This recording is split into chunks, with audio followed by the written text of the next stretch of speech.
Yo, what's up, everyone? Welcome back to today's video. We will be talking about my 2026 governor's predictions, and as you can see here, we already filled out the safe states. We already know how they finna go. Like, we don't really need to waste no time on that. But I'm gonna talk about some of them, like Pennsylvania. Some of y'all might be surprised I put that as safe, especially because it's a swing state. But Josh Shapiro is a really strong candidate. Like, he's popular across the state. He has a net approval rating of 34 points. He won by 14 points and almost 15 in 2022. I have no doubt that he wins. And in Minnesota, we have Amy Klobuchar. She's pretty popular. She has a history of winning by landslide margins by 15 points, and Kamala Harris won the state by like 4 points in the same ballot.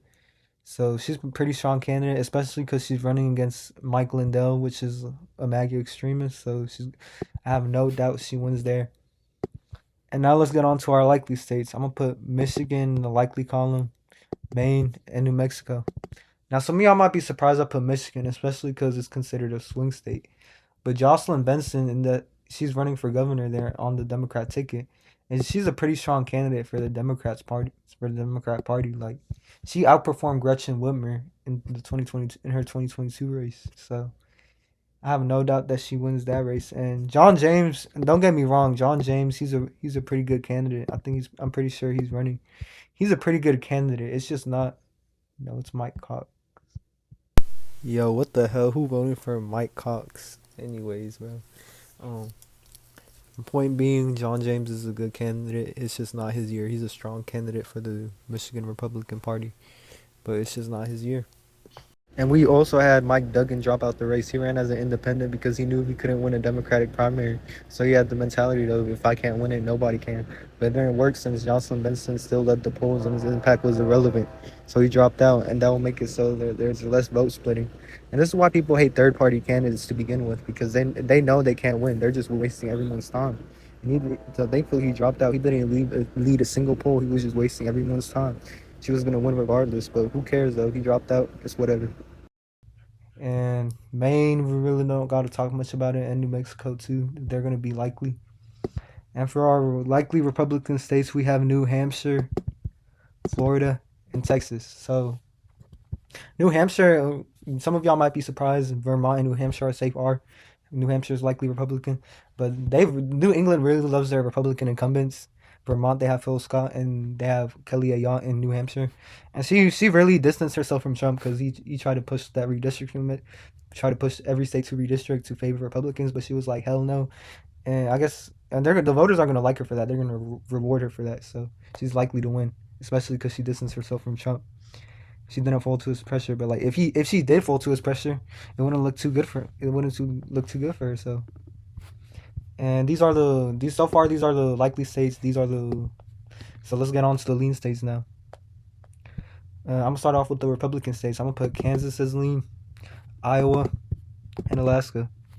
I mean Kansas. Some of y'all might be surprised I put Kansas, but I feel like Democrats are just like this is my hot take. I feel like Democrats are just like throwing that race away just because it's a Republican state. But Laura Kelly is pretty popular there, and we'll see how the campaign goes. But they're just like writing it off, and I think they shouldn't do that. They should at least invest something in it, especially because governor's races are less polarized. That's why Republicans can win in Vermont and New Hampshire. So, and Iowa, we have Rob Sand running in that election, and he's actually a pretty strong candidate. He got elected in 2022 despite Kim Reynolds winning by like almost 20 points.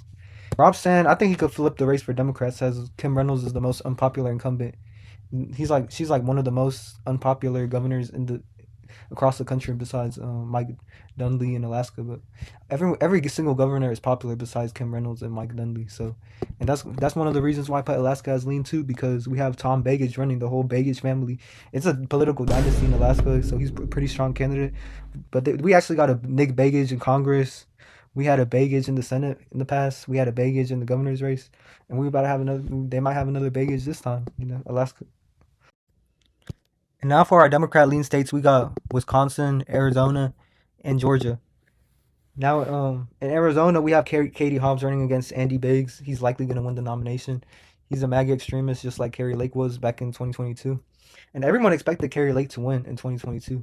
Like if you look, Katie Hobbs didn't even refuse to debate Carrie Lake.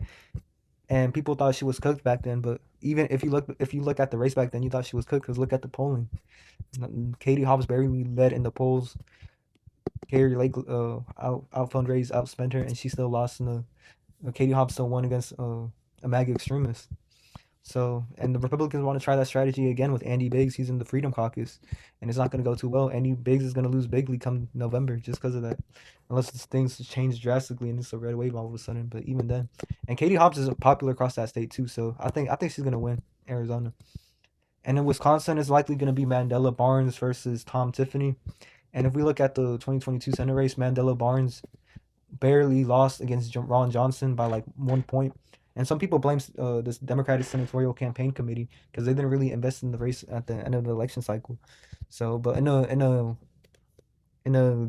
generic ballot where Democrats are leaning by 8 points, I have no doubt Barnes will win this. And in Georgia, it's pretty interesting in Georgia because we have Keisha Lance Bottoms as a nominee. And by the time I'm recording this, well, let me go to the governor's map. But the time I'm recording this, Republicans still haven't decided on their nominee yet. They're still fighting to see who wins the Republican nomination. But Keisha Lance Bottoms, she won the Democrat nomination easily. So she's gonna have extra time to campaign for governor while Republicans are just infighting, spending money, attacking each other and whatnot. And what helps Keisha Lance Bottoms too is that Senator John Ossoff, plans to campaign with her. And him being a popular senator across the state, he has like Kemp levels of popularity. I would say, like almost like Kemp levels of popularity. But uh, that's definitely gonna help Keisha Lance Bottoms, John Ossoff campaigning with her and stuff, while Republicans are just spending money against each other, fighting each other. So this is the map: 24 Democrats, 24 Republicans. Okay, now for our tilt states, I'll give Nevada to the Democrat Party, even though the Republican Joe Lombardo is popular across the state. Democrats have a pretty strong candidate in that race. If we could pull that up, he's pretty popular in that state, but they're running Aaron Ford, and he won his race in 2022 by like 5 points or so. And he outperformed almost all the Democrats across on the top of the ticket. Like even Catherine Cortez Masto, she won by less than a point. He won by 5 points, and he won by a bigger margin than Joe Lombard whatever. He won by a bigger margin than Joe Lombardo in 2022. So we'll see how that race goes. And in Ohio, I'm gonna predict it's gonna be a tilt state for Republicans. This is due to the fact that Vivek Ramaswamy is a terrible campaigner, and he makes terrible remarks. I'm gonna pull up a video actually. He makes some terrible remarks. Actually, a black baby is probably safer in the inner street of Chicago, than in the womb of his own black mother. Like what the hell? Like what is that even supposed to mean? He's just gonna make people angry and vote against him. While Amy Action, she's just gonna talk about issues that matter to Ohio voters like jobs, the cost of living, and the economy. And especially because Jared Brown is gonna be in the Senate race too. They're gonna like help each other, and it's gonna help Democrats win that race. But for right now, I'm gonna have it as tilt Republican.